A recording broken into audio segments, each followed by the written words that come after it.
नमस्कार दोस्तों, आइए सुनते हैं महान लेखक प्रेमचंद की लिखी कहानी ज्योति। विधवा हो जाने के बाद बूटी का स्वभाव बहुत कटु हो गया था। जब बहुत जी जलता तो अपने मृत पति को कोसती, आप तो सिधार गए, मेरे लिए यह सारा जंजाल छोड़ गए। जब इतनी जल्दी जाना था तो ब्याह न जाने किस लिए किया, घर भूनी भांग नहीं चले थे ब्याह करने। वह चाहती तो दूसरी सगाई कर लेती, अहीरों में इसका रिवाज है। देखने सुनने में भी बुरी न थी, 2 आदमी तैयार भी थे, लेकिन बूटी पतिव्रता कहलाने के मोह को न छोड़ सकी और ये सारा क्रोध उतरता था बड़े लड़के मोहन पर, जो अब 16 साल का था। सोहन अभी छोटा था और मैना लड़की थी। ये दोनों अभी किसी लायक न थे। अगर ये तीनों न होते तो बूटी को क्यों इतना कष्ट होता। जिसका थोड़ा सा काम कर देती वह रोटी कपड़ा दे देता, जब चाहती किसी के सिर बैठ जाती। अब अगर कहीं बैठ जाए तो लोग यही। मोहन भरसक उसका भार हल्का करने की चेष्टा करता। गायों भैंसों की सानी पानी, दुहना मथना ये सब कर लेता, लेकिन बूटी का मुंह सीधा न होता था। वह रोज एक न एक खुचड़ निकालती रहती और मोहन ने भी उसकी घुड़कियों की परवाह करना छोड़ दिया था। पति उसके सिर गृहस्थी का ये भार पटक कर क्यों चला गया, उसे यही गिला था। बेचारी का सर्वनाश ही कर दिया। न खाने का सुख मिला, न पहनने ओढ़ने का, न और किसी बात का। इस घर में क्या आई, मानो भट्टी में पड़ गई। उसकी वैधव्य साधना और अतृप्त भोग लालसा में सदैव द्वंद्व सा मचा रहता था और उसकी जलन में उसके हृदय की सारी मृदुता जलकर भस्म हो गई थी। पति के पीछे और कुछ नहीं तो बूटी के पास 400-500 के गहने थे, लेकिन एक एक करके सब उसके हाथ से निकल गए। उसी मोहल्ले में उसकी बिरादरी में कितनी औरतें थीं जो उससे जेठ होने पर भी गहने झमकाकर, आंखों में काजल लगाकर, मांग में सिंदूर की मोटी सी रेखा डालकर मानो उसे जलाया करती थीं। इसलिए जब उनमें से कोई विधवा हो जाती तो बूटी को खुशी होती और ये सारी जलन वह लड़कों पर निकालती, विशेषकर मोहन पर। वह शायद सारे संसार की स्त्रियों को अपने ही रूप में देखना चाहती थी। कुत्सा में उसे विशेष आनंद मिलता था। उसकी वंचित लालसा जल न पाकर ओस चाट लेने में ही संतुष्ट होती थी। फिर ये कैसे संभव था कि वह मोहन के विषय में कुछ सुने और पेट में डाल ले। ज्यों ही मोहन संध्या समय दूध बेचकर घर आया, बूटी ने कहा, देखती हूं तू अब साण बनने पर उतारू हो गया है। मोहन ने प्रश्न के भाव से देखा। कैसा साण, क्या बात है? तू रुपया से छिप छिप कर नहीं हंसता बोलता, उस पर कहता है कैसा साण। तुझे लाज नहीं आती? घर में पैसे पैसे की तंगी है और वहां उसके लिए पान लाए जाते हैं, कपड़े रंगाए जाते हैं। मोहन ने विद्रोह का भाव धारण किया। अगर उसने मुझसे 4 पैसे के पान मांगे तो क्या करता? कहता कि पैसे दो तो लाऊंगा। अपनी धोती रंगने को दी तो उससे रंगाई मांगता। टोले में तू ही बड़ा धन्ना सेठ है, और किसी से उसने क्यों ना कहा? ये वह जाने, मैं क्या बताऊं। तुझे अब छैला बनने की सूझती है। घर में भी कभी 1 पैसे का पान लाया? यहां पान किसके लिए लाता? क्या तेरे लेखे घर में सब मर गए? मैं न जानता था तुम पान खाना चाहती हो। संसार में 1 रुपया ही पान खाने जोग है। शौक सिंगार की भी तो उम्र होती है। बूटी जल उठी। उसे बुढ़िया कह देना उसकी सारी साधना पर पानी फेर देना था। बुढ़ापे में उन साधनाओं का महत्व ही क्या। जिस त्याग कल्पना के बल पर वह सब स्त्रियों के सामने सिर उठाकर चलती थी, उस पर इतना कठोराघात। इन्हीं लड़कों के पीछे उसने अपनी जवानी धूल में मिला दी। उसके आदमी को मरे आज 5 साल हुए, तब उसकी चढ़ती जवानी थी। 3 लड़के भगवान ने उसके गले मढ़ दिए, नहीं अभी वह है कै दिन की। चाहती तो आज वह भी ओंठ लाल किए, पांव में महावर लगाए, अनवट बिछुए पहने मटकती फिरती। वह सब कुछ उसने इन लड़कों के कारण त्याग दिया और आज मोहन उसे बुढ़िया कहता है। रुपया उसके सामने खड़ी कर दी जाए तो चूहिया सी लगे, फिर भी वह जवान है और बूटी बुढ़िया है। बोली, हाँ और क्या, मेरे लिए तो अब फटे चिथड़े पहनने के दिन हैं। जब तेरा बाप मरा तो मैं रुपया से 2 ही 4 साल बड़ी थी। उस वक्त कोई घर कर लेती तो तुम लोगों का कहीं पता न चलता, गली गली भीख मांगते फिरते। लेकिन मैं कहे देती हूं, अगर तू फिर उससे बोला तो या तो तू ही घर में रहेगा या मैं ही रहूंगी। मोहन ने डरते डरते कहा, मैं उसे बात दे चुका हूं अम्मा। कैसी बात? सगाई की। अगर रुपया मेरे घर में आई तो झाड़ू मार कर निकाल दूंगी। ये सब उसकी माँ की माया है। वह कुटनी मेरे लड़के को मुझसे छीने लेती है। राण से इतना भी नहीं देखा जाता। चाहती है कि उसे सौत बनाकर छाती पर बैठा दे। मोहन ने व्यथित कंठ से कहा, अम्मा ईश्वर के लिए चुप रहो। क्यों अपना पानी आप खो रही हो? मैंने तो समझा था 4 दिन में मैं ना अपने घर चली जाएगी, तुम अकेली पड़ जाओगी, इसलिए उसे लाने की बात सोच रहा था। अगर तुम्हें बुरा लगता है तो जाने दो। तू आज से यहीं आंगन में सोया कर और गाय भैंसें बाहर पड़ी रहेंगी। पड़ी रहने दे, कोई डाका नहीं पड़ा जाता। मुझ पर तुझे इतना संदेह है? हाँ। तो मैं यहां ना सोऊंगा। तो निकल जा मेरे घर से। हाँ, तेरी यही इच्छा है तो निकल जाऊंगा। मैना ने भोजन पकाया। मोहन ने कहा, मुझे भूख नहीं है। बूटी उसे मनाने न आई। मोहन का युवक हृदय माता के इस कठोर शासन को किसी तरह स्वीकार नहीं कर सकता। उसका घर है, ले ले, अपने लिए वह कोई दूसरा ठिकाना ढूंढ निकालेगा। रुपया ने उसके रूखे जीवन में एक स्निग्धता भर दी थी। जब वह एक अव्यक्त कामना से चंचल हो रहा था, जीवन कुछ सूना सूना लगता था। रुपया ने नव वसंत की भांति आकर उसे पल्लवित कर दिया। मोहन को जीवन में एक मीठा स्वाद मिलने लगा। कोई काम करता होता पर ध्यान रुपया की ओर लगा रहता। सोचता, उसे क्या दे दे कि वह प्रसन्न हो जाए। अब वह कौन मुंह लेकर उसके पास जाए? क्या उससे कहे कि अम्मा ने मुझे तुझसे मिलने को मना किया है? अभी कल ही तो बरगद के नीचे दोनों में कैसी कैसी बातें हुई थीं। मोहन ने कहा था, रूपा तुम इतनी सुंदर हो, तुम्हारे 100 गाहक निकल आएंगे। मेरे घर में तुम्हारे लिए क्या रखा है? इस पर रुपया ने जो जवाब दिया था वह तो संगीत की तरह अब भी उसके प्राणों में बसा हुआ था। मैं तो तुमको चाहती हूँ मोहन, अकेले तुमको। परगने के चौधरी हो जाओ तब भी मोहन हो, मजूरी करने लगो तब भी मोहन हो। उसी रुपया से आज वह जाकर कहे, मुझे अब तुमसे कोई सरोकार नहीं है। नहीं, ये नहीं हो सकता। उसे घर की परवाह नहीं है। वह रुपया के साथ मां से अलग रहेगा। इस जगह न सही, किसी दूसरे मोहल्ले में सही। इस वक्त भी रुपया उसकी राह देख रही होगी। कैसे अच्छे बीड़े लगाती है। कहीं अम्मा सुन पावे कि वह रात को रुपया के द्वार पर गया था तो परान ही दे दें परान। अपने भाग तो नहीं बखानती कि ऐसी देवी बहू मिली जाती है। न जाने क्यों रुपया से इतनी चिढ़ती है। वह जरा पान खा लेती है, जरा साड़ी रंग कर पहनती है, बस यही तो। चूड़ियों की झनकार सुनाई दी। रुपया आ रही है। हाँ, वही है। रुपया उसके सिरहाने आकर बोली, सो गए क्या मोहन? घड़ी भर से तुम्हारी राह देख रही हूं, आए क्यों नहीं? मोहन नींद का मक्कर किए पड़ा रहा। रुपया ने उसका सिर हिलाकर फिर कहा, क्या सो गए मोहन? उन कोमल उंगलियों के स्पर्श में क्या सिद्धि थी कौन जाने। मोहन की सारी आत्मा उन्मत्त हो उठी। उसके प्राण बाहर निकलकर रुपया के चरणों में समर्पित हो जाने के लिए उछल पड़े।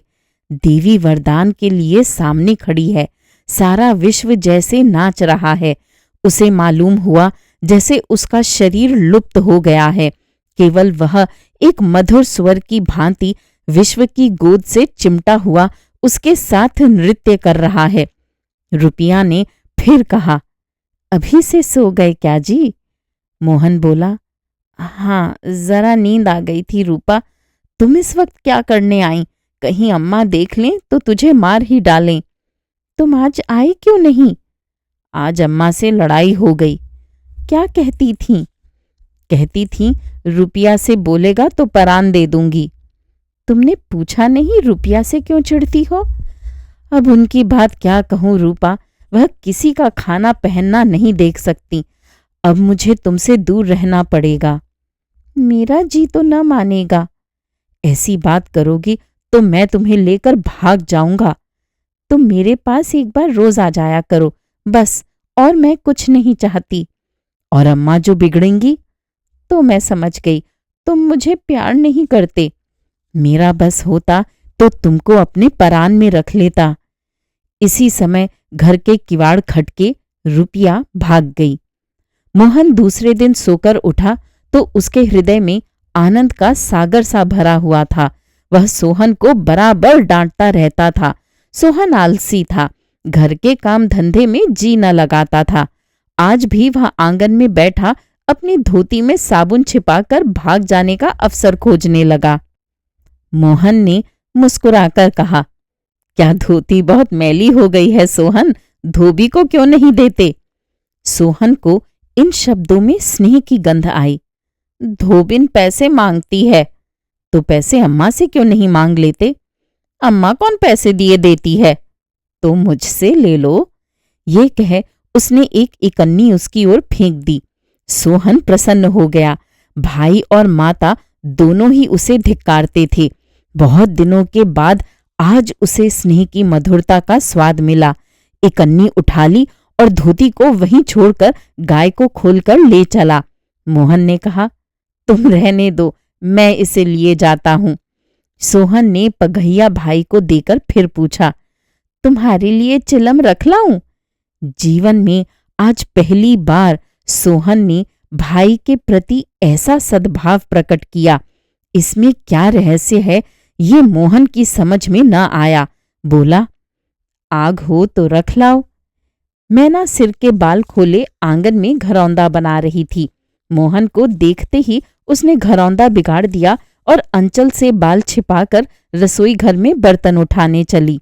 मोहन ने पूछा, क्या खेल रही थी मैना? मैना डरी हुई बोली, कुछ तो नहीं। तू तो बहुत अच्छे घरौंदे बनाती है, जरा बना देखूं। मैना का रुआंसा चेहरा खिल उठा। प्रेम के शब्द में कितना जादू है। मुंह से निकलते ही जैसे सुगंध फैल गई। जिसने सुना उसका हृदय खिल उठा। जहां भय था वहां विश्वास चमक उठा। जहां कटुता थी वहां अपनापा छलक पड़ा। चारों ओर चेतनता छोड़ गई। कहीं आलस्य नहीं, कहीं खिन्नता नहीं। मोहन का हृदय आज प्रेम से भरा हुआ है। उसमें सुगंध का विकर्षण हो रहा है। मैना घरौंदा बनाने बैठ गई। मोहन ने उसके उलझे हुए बालों को सुलझाते हुए कहा, तेरी गुड़िया का ब्याह कब होगा मैना? नेवता दे, कुछ मिठाई खाने को मिले। मैना का मन आकाश में उड़ने लगा।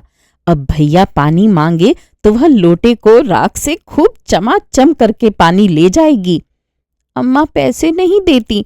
गुड्डा तो ठीक हो गया है, टीका कैसे भेजूं? कितने पैसे लेगी? 1 पैसे के बतासे लूंगी और 1 पैसे का रंग। जोड़े तो रंग जाएंगे कि नहीं? तो 2 पैसे में तेरा काम चल जाएगा।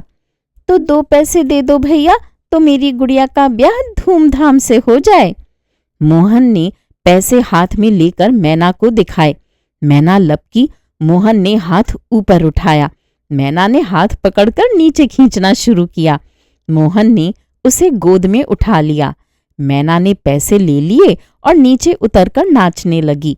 फिर अपनी सहेलियों को विवाह का नेवता देने के लिए भागी। उसी वक्त बूटी गोबर का झौवा लिए आ पहुंची। मोहन को खड़े देखकर कठोर स्वर में बोली, अभी तक मटर गश्ती ही हो रही है, भैंस कब दुही जाएगी? आज बूटी को मोहन ने विद्रोह भरा जवाब न दिया। जैसे उसके मन में माधुर्य का कोई सोता सा खुल गया हो। माता को गोबर का बोझ लिए देखकर उसने झौवा उसके सिर से उतार दिया। बूटी ने कहा, रहने दे, जाकर भैंस दू, मैं तो गोबर लिए जाती हूं। तुम इतना भारी बोझ क्यों उठा लेती हो, मुझे क्यों नहीं बुला लेती? माता का हृदय वात्सल्य से गदगद हो उठा। तू जा अपना काम देख, मेरे पीछे क्यों पड़ता है? गोबर निकालने का काम मेरा है। और दूध कौन दुहेगा? वह भी मैं करूंगा। तू इतना बड़ा जोधा है कि सारे काम कर लेगा? जितना कहता हूं उतना कर लूंगा। तो मैं क्या करूंगी? तुम लड़कों से काम लो, जो तुम्हारा धर्म है। मेरी सुनता है कोई? आज मोहन बाजार से दूध पहुंचाकर लौटा तो पान, कत्था, सुपारी, एक छोटा सा पानदान और थोड़ी सी मिठाई लाया। बूटी बिगड़कर बोली, आज पैसे कहीं फालतू मिल गए थे क्या? इस तरह उड़ावेगा तो कै दिन निभा होगा? मैंने तो एक पैसा भी नहीं उड़ाया अम्मा। पहले मैं समझता था तुम पान खाती ही नहीं, तो अब मैं पान खाऊंगी? हाँ और क्या, जिसके दो दो जवान बेटे हों, क्या वह इतना शौक भी ना करे? बूटी के सूखे कठोर हृदय में कहीं से कुछ हरियाली निकल गई। एक नन्ही सी कोपल थी, लेकिन उसके अंदर कितना जीवन, कितना रस था। उसने मैना और सोहन को एक एक मिठाई दे दी और मोहन को देने लगी। मिठाई तो लड़कों के लिए लाया था अम्मा। और तू तो बूढ़ा हो गया, क्यों? इन लड़कों के सामने तो बूढ़ा ही हूं, लेकिन मेरे सामने तो लड़का ही है। मोहन ने मिठाई ले ली। मैना ने मिठाई पाते ही गप से मुंह में डाल ली थी। वह केवल मिठास का स्वाद जीभ पर छोड़कर कब की गायब हो चुकी थी। मोहन की मिठाई को ललचाई आंखों से देखने लगी। मोहन ने आधा लड्डू तोड़कर मैना को दे दिया। एक मिठाई दोने में और बची थी। बूटी ने उसे मोहन की तरफ बढ़ाकर कहा, लाया भी तो इतनी सी मिठाई, ये ले ले। मोहन ने आधी मिठाई मुंह में डालकर कहा, ये तुम्हारा हिस्सा है अम्मा। तुम्हें खाते देखकर मुझे जो आनंद मिलता है, उसमें मिठास से ज्यादा स्वाद है। उसने आधी मिठाई सोहन को और आधी मोहन को दे दी, फिर पानदान खोलकर देखने लगी। आज जीवन में पहली बार उसे ये सौभाग्य प्राप्त हुआ। धन्य भाग की पति के राज में जिस विभूति के लिए तरसती रही, वह लड़के के राज में मिली। पानदान में कई कुल्लियां हैं और देखो, दो छोटी छोटी चिमचियां भी हैं। ऊपर कड़ा लगा हुआ है, जहां चाहो लटका कर ले जाओ। ऊपर की तश्तरी में पान रखे जाएंगे। ज्यों ही मोहन बाहर चला गया, उसने पानदान को मांज धोकर उसमें चूना कत्था भरा, सुपारी काटी, पान को भिगोकर तश्तरी में रखा, तब एक बीड़ा लगाकर खाया। उस बीड़े के रस ने जैसे उसके वैधव्य की कटुता को स्निग्ध कर दिया।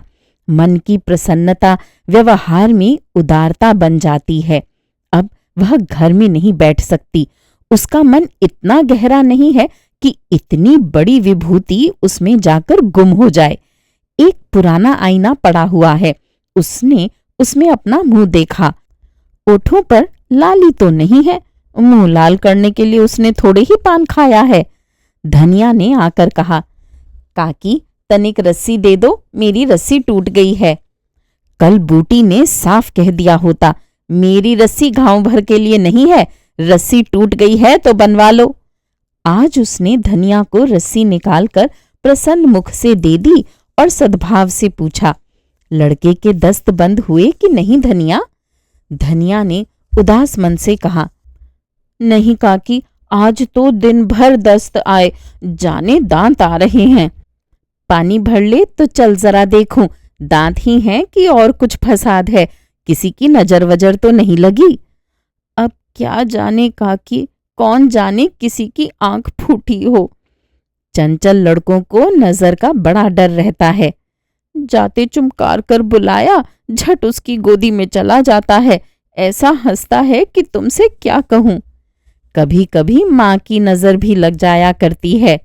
ए नौज काकी, भला कोई अपने लड़के को नजर लगाएगा? यही तो तू समझती नहीं, नजर आप ही आप लग जाती है। धनिया पानी लेकर आई तो बूटी उसके साथ बच्चे को देखने चली। नहीं अम्मा, रुपया आ जाती है, घर का कुछ काम कर देती है, नहीं अकेले तो मेरी मरण हो जाती। बूटी को आश्चर्य हुआ। रुपया को उसने केवल तितली समझ रखा था। रुपया? हाँ काकी, बेचारी बड़ी सीधी है, झाड़ू लगा देती है, चौका बर्तन कर देती है, लड़के को संभालती है। गाढ़े समय कौन किसी की बात पूछता है काकी? उसे तो अपने मिस्सी काजल से छुट्टी नहीं मिलती होगी। ये तो अपनी अपनी रुचि है काकी। मुझे तो इस मिस्सी काजल वाली ने जितना सहारा दिया उतना किसी भक्तन ने न दिया। बेचारी रात भर जागती रही। मैंने कुछ दे तो नहीं दिया। हाँ, जब तक जीऊंगी उसका जस गाऊंगी। तो उसके गुण अभी नहीं जानती धनिया। पान के लिए पैसे कहाँ से आते हैं, किनारदार साड़ियां कहाँ से आती हैं। मैं इन बातों में नहीं पड़ती काकी। फिर शौक सिंगार करने को किसका जी नहीं चाहता। खाने पहनने की यही तो उम्र है। धनिया का घर आ गया।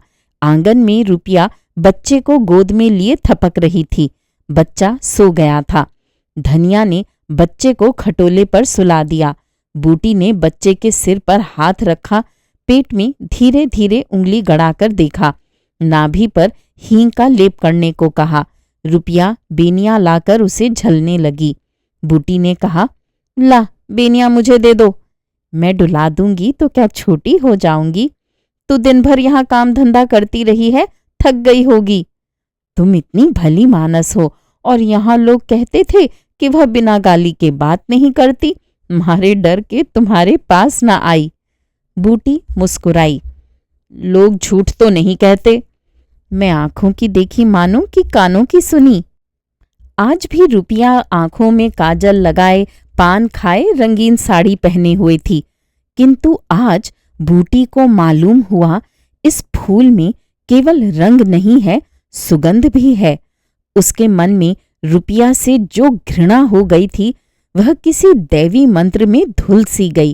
कितनी सुशील लड़की है, कितनी लज्जातुर, बोली कितनी मीठी है। आजकल की लड़कियां अपने बच्चों की तो परवाह नहीं करती, दूसरों के लिए कौन मरता है। सारी रात धनिया के लड़के को लिए जागती रही। मोहन ने कल की बातें इससे कह तो दी होंगी। दूसरी लड़की होती तो मेरी ओर से मुंह फेर लेती, मुझे जलाती, मुझसे ऐंठती। इसे तो जैसे कुछ मालूम ही ना हो सकता है कि मोहन ने इससे कुछ कहा ही ना हो। हाँ, यही बात है। आज रुपया बूटी को बड़ी सुंदर लगी। ठीक तो है, अभी शौक सिंगार न करेगी तो कब करेगी। शौक सिंगार इसलिए बुरा लगता है कि ऐसे आदमी अपने भोग विलास में मस्त रहते हैं। किसी के घर में आग लग जाए उनसे मतलब नहीं। उनका काम तो खाली दूसरों को रिझाना है। जैसे अपने रूप की दुकान सजाए राह चलतों को बुलाते हो कि जरा इस दुकान की सैर भी करते जाइए। ऐसे उपकारी प्राणियों का सिंगार बुरा नहीं लगता, नहीं बल्कि और अच्छा लगता है। इससे मालूम होता है कि इसका रूप जितना सुंदर है उतना ही मन भी सुंदर है। फिर कौन नहीं चाहता कि लोग उसके रूप का बखान करें। किसे दूसरों की आंखों में खुब जाने की लालसा नहीं होती। बूटी का यौवन कब का विदा हो चुका, फिर भी ये लालसा उसे बनी हुई है। कोई उसे रस भरी आंखों से देख लेता है तो उसका मन कितना प्रसन्न हो जाता है, जमीन पर पांव नहीं पड़ते। फिर रूपा तो अभी जवान है। उस दिन से रूपा प्रायः 2-1 बार नित्य बूटी के घर आती। बूटी ने मोहन से आग्रह करके उसके लिए एक अच्छी सी साड़ी मंगवा दी। अगर रूपा कभी बिना काजल लगाए या बेरंगी साड़ी पहने आ जाती तो बूटी कहती, बहू बेटियों का ये जोगिया भेष अच्छा नहीं लगता है, ये भेष तो हम जैसी बुढ़ियों के लिए है। रूपा ने एक दिन कहा, तुम बूढ़ी काहे को हो गई अम्मा? लोगों को इशारा मिल जाए तो भौरों की तरह तुम्हारे ऊपर मंडराने लगे। मेरे दादा तो तुम्हारे द्वार पर धरना देने लगे। बूटी ने मीठे तिरस्कार से कहा, चल मैं तेरी माँ की सौत बनकर जाऊंगी। अम्मा तो बूढ़ी हो गई। तो क्या तेरे दादा अभी जवान बैठे हैं? हाँ अय्या, बड़ी अच्छी मिट्टी है उनकी। बूटी ने उसकी ओर रस भरी आंखों से देखकर पूछा, अच्छा बता, मोहन से तेरा ब्याह कर दूं? रूपा लजा गई, मुख पर गुलाब की आभा दौड़ गई। आज मोहन दूध बेचकर लौटा तो बूटी ने कहा, कुछ रुपए पैसे जुटा, मैं रूपा से तेरी बातचीत कर रही हूं। श्रोताओं, अभी आप सुन रहे थे महान लेखक प्रेमचंद की लिखी कहानी ज्योति। उम्मीद है ये कहानियां आपको पसंद आ रही होंगी। मेरे चैनल पर आने के लिए और इन कहानियों को सुनने के लिए धन्यवाद।